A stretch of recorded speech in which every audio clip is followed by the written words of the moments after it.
کہ اللہ تعالیٰ نے چند ماہ پہلے اس احمد آباد کے ساتھ کچھ باتیں ذہن میں آ گئی کہ ایک مناسبت ہے کہ میرے نانا رحمۃ اللہ علیہ حضرت قاضی عبدالوہاب صاحب کی یہاں نسبت لگی ہوئی ہے، تو اللہ تعالیٰ نے ان بڑوں کی پتہ نہیں کون سی ایسا عمل اور ان کی دعائیں قبول فرمائی کہ اللہ تعالیٰ نے مجھے اس لائق سمجھا اور اللہ تعالیٰ نے میرے ساتھ ایک نسبت جوڑ دی۔ میں یہ سمجھتا ہوں کہ یہ بہت بڑی نسبت ہے اور میری نجات کی اور اللہ کے یہاں بخشش کا ذریعہ بنے گا کہ چند ماہ پہلے میرا نکاح ہوا، جس طریقے سے پتہ ہے میری اہلیہ محترمہ۔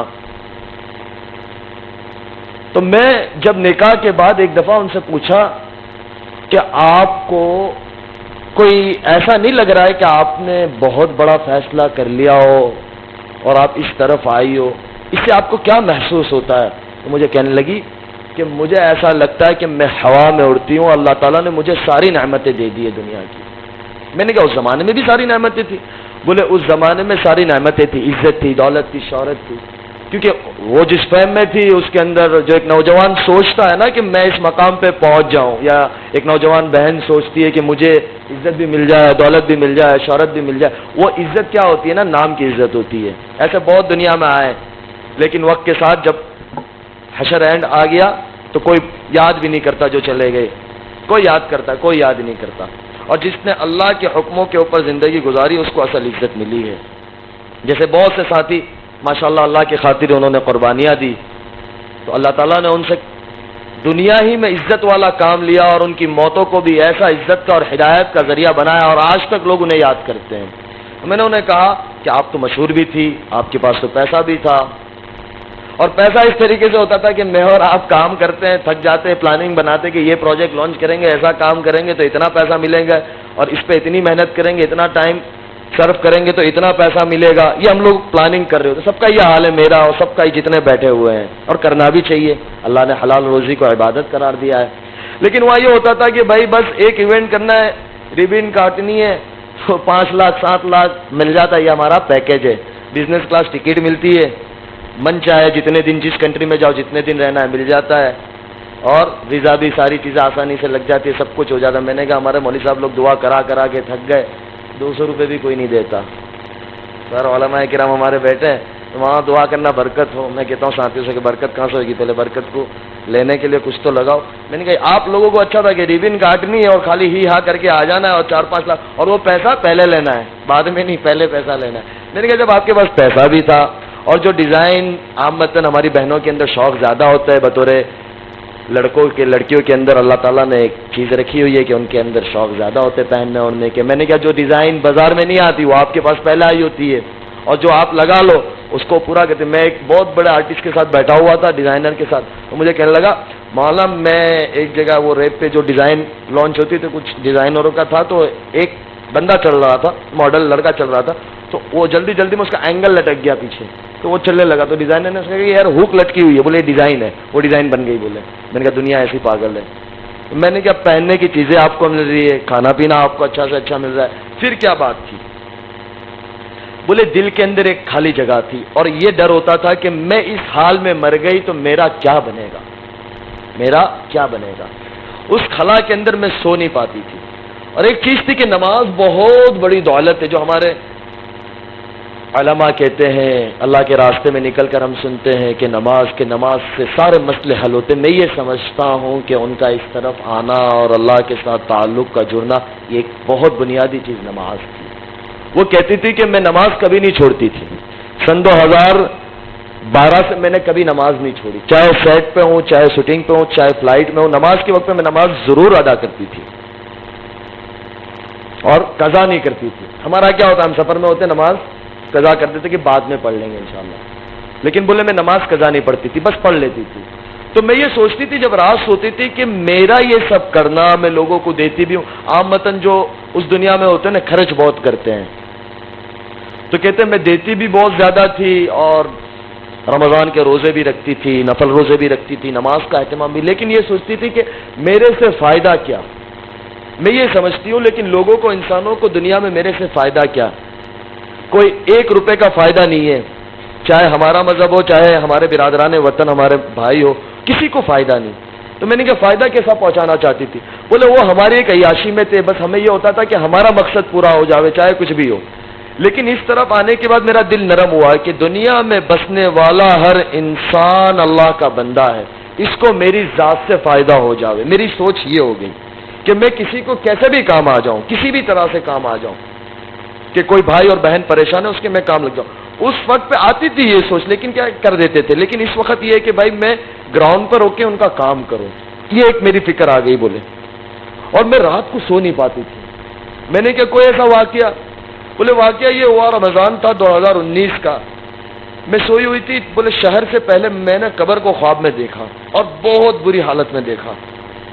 تو میں ایک دم چونک کر اٹھ گئے، مجھے بہت زیادہ بخار ہو گیا. اس کے دوسری رات میں نے قبر کو دیکھا، بہت اچھے طریقے سے دیکھا. پھر آواز سنی کہ اگر زندگی ایسے گزارو گے تو یہ ملے گی ورنہ وہ ملے گی. اب میں پریشان تھی کہ میں اتنی آگے چلی گئی تھی کہ پیچھے ہٹنا بہت مشکل تھا، کوئی صورتحال نظر نہیں آ رہی تھی. کیونکہ ایک زندگی ایسی ہوتی ہے کہ اس کی چاندنی اور ساری چیزیں، تو وہ چھوڑنا جب آدمی سوچتا بھی ہے نا. ہمیں بہت لوگ ملتے بمبئی کے اندر کہ مولانا دل خالی. ایک پچھلے دنوں ایک بہت بڑا سنگر ہمارے بھائی، ان کے بھائی فوت ہو گئے 1 سال پہلے. وہ مجھے باتوں باتوں میں کہنے لگے مولانا حج کرنا، اور پھر انہوں نے باقاعدہ رو دیا. بولے مولانا بس دعا کرو کہ اللہ اتنی زندگی دے دے اور اللہ کا گھر کھول دے کہ حج ہو جاوے. یہ دنیا کیا ہے؟ بولے میرے اتنی کٹ گئی، اب مجھے کیا ملے گا؟ یعنی طلب ہوتی ہے نا، طلب. ہم یعنی کسی کے لیے یہ نہ کہے کہ یار یہ ایسا ہے. ارے بھائی ہم کون ہوتے ہیں کسی کو یہ کہنے والے کہ یہ ایسا ہے؟ ہم جا کر دیکھیں تو صحیح کہ اللہ نے بطور ایمان والا ہر ایک کو بہت بڑی نعمت دی ہے کہ اس نے ایک دفعہ بھی لا الہ الا اللہ محمد رسول اللہ پڑھا ہے.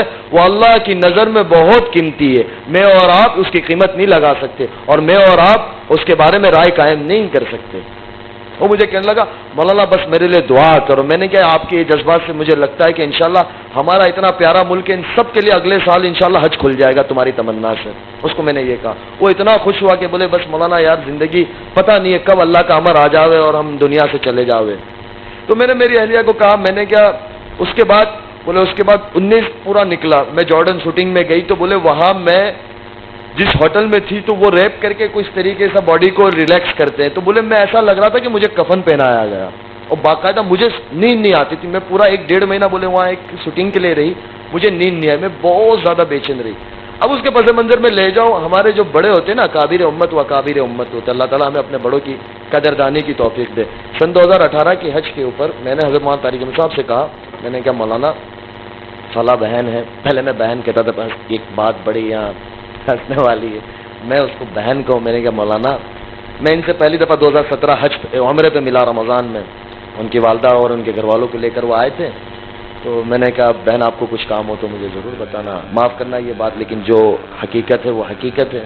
ہمارے تصور میں بھی اللہ کیا فیصلے کر چکا ہوتا ہے آگے ہمیں نہیں پتہ ہوتے ہیں. پھر میں نے حضرت مولانا سے کہا، میں نے کہا مولانا آپ ان سے بات کریں. مولانا نے بات کی کہ بیٹی میں ملنا چاہتا ہوں. تو کہا کہ میں دبئی آ رہی ہوں. تو مولانا کہ میں ضرور آؤں گا بیٹی آپ کو ملنے. تو میں حج سے واپس دبئی آیا اور وہ بھی اپنی والدہ کے ساتھ دبئی آ گئی. مولانا انہیں ملے 6 سے 8 گھنٹے وہ اپنی والدہ کے ساتھ تھی، مولانا اپنے گھر والوں کے ساتھ تھے، ملے. پھر وہ بھی آ گئے، میں بھی انڈیا آ گیا. مولانا کا اگر سفر تھا کینیڈا کا، مولانا وہاں چلے گئے. مولانا مجھے کہتے ہیں کہ بیٹا اگر آپ کی ثنا سے کوئی سگائی ہو جائے تو بہت اچھا کام آ جائے.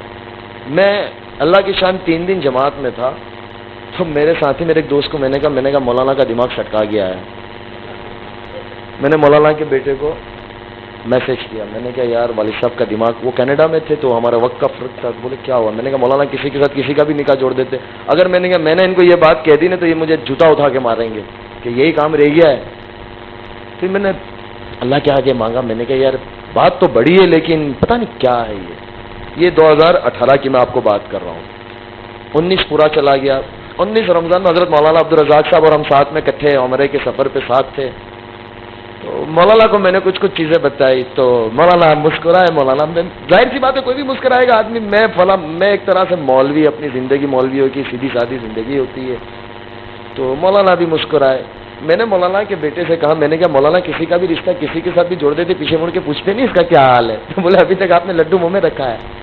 میں نے کہا یار اب لڈو ایسا پکڑا ہے کہ منہ میں تو رکھنا ہی پڑے گا. تو پھر مولانا کی طبیعت بہت خراب تھی مدینہ منورہ میں. پھر ہم لوگ انڈیا آ گئے. اور اس کے بعد وہ جارڈن میں تھی، ان کی شوٹنگ چل رہی تھی، 20 میں وہ واپس آئی، پھر میں اللہ کی شان عمرے پہ مدینہ منورہ میں تھا فروری کے مہینے میں، لاک ڈاؤن سے قبل. تو ان کا میسج آیا کہ میں آپ سے بات کرنا چاہ رہی ہوں. 3-4 دفعہ میسج آئے، میں حرم میں تھا تو میں دیکھ نہیں پایا، پھر میں نے رات میں بولے میں آپ سے کچھ بات کرنا، کچھ مسائل تھے. وہ مجھے کہے کہ یہ مسائل اب مجھے سمجھ نہیں آ رہا میرا کیا ہوگا. میں نے کہا یار آپ کے پاس دولت ہے، شہرت، ابھی آپ کے پاس ماشاءاللہ کام ہے، جب لاک ڈاؤن لگا نہیں تھا. میں نے کہا اچھی زندگی ایسا کیوں بولتے ہو؟ میں نے کہا اللہ آپ کے لیے بہت آسانی کرے گا، بس آپ اللہ سے مانگو. اس بندی نے اس رات سے تہجد شروع کی. تب پہلے کبھی کبھی پڑھتی تھی لیکن آج تک ماشاءاللہ اس کی تہجد فوت نہیں ہوئی، سفر ہو حضر ہو. یعنی اللہ کہتے ہیں نا کہ تہجد نیکوں کا عمل ہے، اور نبیوں کا یہ بہت اہم سنت رہی ہے کہ اللہ تعالیٰ نے اپنے محبوب صلی اللہ علیہ وسلم سے کہا کہ میرے نبی جی رات میں آپ کی اور میری ملاقات اور میری بات بھی بہت ضروری ہے کہ آپ رات میں میرے پاس آیا کریں. قرآن کہتا ہے اس بات. تو یہ نبیوں کا شیبہ ہے، اور رات کے اندر اٹھ کر اللہ سے مانگنا یہ بہت بڑی چیز. اللہ مجھے اور آپ کو اس کا لطف نصیب فرمائے. تو میں نے ان کو کہا، میں نے کہ آپ اللہ سے مانگو. فروری کا زمانہ تھا، لاک ڈاؤن لگ گیا، انہوں نے اللہ سے مانگنا شروع کیا. کچھ مسائل تھے، میں نے کہ اللہ تعالیٰ تمہیں اس مسائل سے، اور کوئی دوسرے مسائل نہیں تھے، بس وہ زندگی کے اندر سکون نہیں تھا، چین نہیں تھا. میں نے کہ اللہ تمہیں نکالے گا. جیسے جیسے رمضان قریب آتا گیا، شعبان آتا گیا، انہوں نے کہا کہ میں نے اپنے گھر میں بند کر دیا ہے جو ٹیلی ویژن تھا. میں نے کہا یار شروع رکھو، کیوں بند کیا؟ میں نے کہا چلاؤ یار کیا مسئلہ ہے؟ بولے بس دل نہیں ہوتا. رمضان آ گیا، رمضان میں ماشاءاللہ معمول کے مطابق ہر سال 2 قرآن ختم ہوتے تھے پہلے ان کے. اس سال انہوں نے 3 قرآن ختم کیا. میں نے کہا بڑا اللہ مبارک کرے. رمضان کے بعد انہوں نے مولانا کو کہا کہ مجھے نکاح کرنا ہے انس سے. مولانا کا پھر مجھے آیا، میں نے کہا مولانا 2018 سے یہ 2020 ہو گیا ماشاءاللہ سے، میرے والدین بھی میں نے کہا انتظار کر رہے ہیں. تو ظاہر سی بات ہے میں ایک ہی بیٹا اپنے والدین کا. تو میں نے کہا مولانا، بولے نہیں اب ہوگا. تو پھر مجھے کچھ سمجھ نہیں آ رہا تھا. تو میں نے ٹھیک ہے، میں نے کیا جون جولائی کا مہینہ تھا، اور اسی کے اندر 2-3 ماہ اور گزر گئے. میں نے ان کو کہا یار پھر جیسے اللہ کی طرف سے امتحان بھی آتا ہے، جیسا بندہ ہوتا ہے نا ایسا امتحان ہوتا ہے، لیکن بندہ جمع رہتا ہے نا تو اللہ کی مدد آتی ہے. بندے کی دل کی نیت صاف ہوتی ہے اور مضبوط ہوتی ہے نا تو اللہ تعالیٰ کی مدد ایسے آتی ہے. اتنا کام آنا شروع ہوا. جیسے لاک ڈاؤن کھلنے گیا تو وہ جو پتہ نہیں نوجوان سارے بیٹھے ہیں، مجھے نام یاد رہے گا، خطروں کے کھلاڑی ایک شو آتا ہے، پتہ نہیں نوجوان بیٹھے ہوں گے، میں نے دیکھا کبھی نہیں ہے لیکن وہ بتاتے تھے. تو اس کی آفر آئی، بولے پہلے جا چکی تھی اور بہت زیادہ. میں نے کہا چلے جاؤ کر لو آپ. میں نے کہا کر لو، ہمارا کیا ہے، 10 دن کی بات ہے آپ کی. بولے نہیں بس نہیں کرنا. اس کے بعد جو انہوں نے ویب سیریز یعنی ایک شوٹنگ کی تھی اس کا دوسرا پارٹ آ رہا تھا، اس کے لیے وہ بہت زیادہ مشہور ہوئی تھی. تو کام بولے اتنا آیا کہ 17-18 سال کی زندگی میں کبھی اتنا نہیں آیا، اتنا کام آنا شروع ہو گیا. میں نے کہا یار کر لو. پھر انہوں نے کہا کہ میرے سر سے میں دوپٹہ کبھی نہیں اتاروں گی. میں نے کہا دیکھو یہ بہت بڑا فیصلہ ہے، یہ آسان نہیں ہے. میں نے کہا آپ اپنی زندگی انجوائے کرو. ہمارا دین کسی کو کسی طریقے سے باندھنا نہیں چاہتا. اللہ تعالیٰ نے ہمارے دین میں بڑی آسانی، بڑی سہولتیں اور بہت زبردست دیا ہوا ہے دین. یہ دین اللہ تعالیٰ مجھے اور آپ کو سمجھا دے، اس کا اصل دین ہمیں اور آپ کو سمجھا دے. تو میں نے ان کا بولے بس میں نے طے کر لیا. مجھے کہا کہ مجھے اناؤنس کرنا ہے، مجھے چھوڑ دینا ہے. میں نے کہا یار آپ سوچ لو. میں ٹالتا رہا. اکتوبر آ گیا. بولا آپ نے اب نہیں کہا نا تو میں اپنے اعتبار سے اناؤنس کر دوں گی. میں نے کہا یار خاموخواہ کیوں یہ کر رہی ہو؟ بس بولے بس میں نے 17 سالی زندگی کے اندر لوگوں کو اس سے نقصان پہنچایا ہے تو میرا نیت ہے کہ میں اللہ کے بندوں کی اور انسانوں کی خدمت کروں. دنیا میں بسنے والے ہر انسان چاہے جو بھی مذہب کا ہو میں اس کے لیے کام آؤں، میں اس کے لیے خدمت کروں. لوگ پریشان حال ہیں تو میں اس کے لیے خدمت کروں اور اللہ مجھ سے کام لے گا. مجھے کہیں کہ میں ان کے کام آؤں. میں اور بڑا یعنی ارادے نہیں کہ اللہ تعالیٰ ان کو اس کے اوپر اتارے کہ میں کوئی ہاسپٹل بناؤں، میں اس طریقے سے کچھ کام کروں. میں نے کہا یار یہ بہت بڑا فیصلہ ہے. 9 اکتوبر تھا. میں نے کہا دیکھو آپ سوچ لو. بولے نہیں بس میں نے طے کر لیا. میں نے کہا ٹھیک ہے. پھر مغرب کے بعد ڈالا، دوسرے دن اس کو میڈیا نے کور کیا اور چھوڑی. میں نے کہا دیکھو یہ بہت بڑا فیصلہ ہے سنا، یہ یاد رکھنا. بولے نہیں. میں نے کہا بس اللہ میاں خیر کرے. اور پھر ایسا وقت گزرتا گیا، نومبر آ گیا تو مجھے بزرگوں نے، میں نے مولانا سے مشورہ کیا، وہاں کے بس نکاح کرنا ہے. پھر بزرگوں کے مشورے سے نکاح ایسے ہوا کہ آپ یقین نہیں کرو گے، میرے بہنوی نے میرا ایک جوڑی کپڑا تیار کیا. مجھے پتا بھی نہیں تھا میرا جمعہ کو نکاح ہے، جمعرات کو میرے پاس کپڑا نہیں تھا. میں نے کہا بس ہو جانا ہے، جا کے مسجد میں بیٹھ گیا. حضرت مولانا احمد لاڈ صاحب کا بیان مسجد میں شروع تھا، مولانا لے کے گئے، میں باتھ روم میں تھا، تیار ہو رہا تھا. یعنی وہ سچویشن میں نکاح ہوا ہے. لیکن میں آپ کو ایک بات بتلاؤں کہ جو آدمی معمولات کا اور اعمال کا پابند ہوتا ہے نا، اللہ کے ساتھ اس کی اتنی مدد ہوتی ہے کہ میں آپ کو بتا نہیں سکتا، اور اللہ اس کے کام بنا دیتا ہے۔ دوسرے دن ہفتے والے دن ہمارا چھوٹا سا ایک ولیمہ تھا، کیونکہ کووڈ کا زمانہ تھا، تو ہم نے 100-150 کے درمیان میں جو گورنمنٹ کی گائیڈ لائنس تھی اس کے اعتبار سے ہم نے گھر والوں کے درمیان میں دوستوں کے اندر چھوٹا سا ایک ولیمہ کیا۔ تو شام کے وقت تھا، تو ظاہر سی بات ہے تیاری ہوتی ہے، گھروں کے اندر مہمان ہوتے ہیں، تھوڑے بہت 10 مہمان بھی ہو جاتے، تو مستورات میں یہ ہوتا ہے۔ اب ظاہر سی بات ہے دلہن وہ خود تھی، اس نے اس کی سورہ واقعہ پڑھی ہے، سورہ رحمان پڑھی ہے، سورہ سجدہ پڑھی ہے۔ آج جب عشاء کے بعد فارغ ہو تو مجھے کہنے لگی مجھے سورہ رحمان سورہ واقعہ پڑھنے لگا۔ مولوی کھڑا ہو جا تو بھی اب چپ چاپ، اب کوئی رستہ ہی نہیں ہے۔ میں نے کہا 1:30 بج رہا ہے، کل پڑھ لیں گے، چھوڑو نا۔ میں نے کہا ابھی سو جاؤ، نماز تو پڑھ لی ہے۔ بولے نہیں یہ تو پڑھنا ہے۔ میں نے کہا اللہ میاں خیر کرے۔ تو خلاصہ یہ نکلا کہ اللہ تعالیٰ جب دل میں ڈال دیتا ہے اور تھام لیتا ہے نا، تو اللہ پھر کام بھی ایسا لے کے آئے، لوگوں کے دلوں میں محبت ڈال دیتا ہے، عزت ڈال دیتا ہے۔ ہماری ایک بہن ہے انڈسٹری میں، ان کا نام میں نہیں لوں گا، وہ یعنی اتنی مشہور ہے اور ماشاءاللہ سے وہ یعنی ہر وقت کسی بھی طریقے سے لائیو میں رہتی ہے۔ تو وہ ان کو میسج کرنے لگی کہ یار آپ گاڈ کی اینجل ہو، آپ میرے لیے دعا کرو کہ اللہ میرے لیے بھی اچھا کر دے، اور آپ کو دیکھ کے بڑا اچھا لگتا ہے، سکون آتا ہے۔ تو میں نے ان کو کہا کہ آپ اس سے ملو، تو مجھے کہتی ہے کہ سنا پہلے مجھے ایسا لگتا تھا کہ آپ نے یہ چھوڑ دیا، آپ کی دنیا ختم ہو گئی ہے، اب آپ کا سارا کچھ ختم ہو گیا، لیکن ایسا لگتا ہے کہ ماشاءاللہ آپ بہت اچھی دنیا میں چلی گئی ہو، اور آپ بڑی خوبصورت لگتی ہو، اور ماشاءاللہ آپ کی اللہ تعالیٰ نے نور ڈال دیا ہے، زبان میں تاثیر ڈال دی ہے، اور پھر اور کوئی بات کہہ دی ہوگی تو 4 دن کے بعد اس بات اللہ تعالیٰ نے سچ کر دی اور ان کا کام ہو گیا، تو لوگ آنا شروع ہوئے۔ تو پتہ یہ چلا کہ اللہ تعالیٰ میرے اور آپ کے اندر وہ صلاحیت رکھی ہے، لیکن اس صلاحیت کو ہم کھولیں اور اللہ کے آگے مانگے کہ اللہ میرے اور آپ سے ایسا کوئی کام لے لے کہ جو ہماری آخرت کا ذریعہ بن جاوے۔ دنیا 4 دن کی ہے، یہ کورونا کے زمانے میں سب کو پتا چل گیا کہ یعنی کوئی بتا نہیں سکتا کہ میں اتنا وقت رہوں گا اور میں ایسا کروں گا اور میں ایسا کروں گا۔ ارادہ کرنا اور اللہ سے مانگنا ہمارے ہاتھ میں، اس کو پورا کرنا اللہ کے ہاتھ میں ہے، لیکن آدمی کوشش تو کرے، اور دنیا کسی کی کہیں نہیں جاتی۔ وہ مجھے کہتی ہے کہ آج یعنی میں خود یہ بات کو سمجھتا ہوں کہ یہ پہلے میں اتنی مشہور نہیں تھی، ہماری ماں بہنیں اور بڑی اماں جو گھروں میں ہوتی ہے وہ ثنا خان کون تھی پہلے نہیں جانتے تھے، لیکن اب کہتے وہ ثنا خان ایک ہے۔ ایک اماں مجھے کہنے لگی، کل کی بات ہے، کل ایک جگہ پہ میں تھا تو وہ بڑی عمر ہمارے نانا رحمۃ اللہ علیہ کے زمانے سے ان کے ساتھ تعلق تھا، تو میں ان کی ملاقات کے لیے حاضر ہوں۔ بولے وہ گجراتی مجھے کہنے لگی એટલે કોઈ સના ખાન જે આપણા ગુજરાતી પોયરા સાથે શાદી કરેલી છે કે એ તું જ છે, પછી મને ખબર પડી કે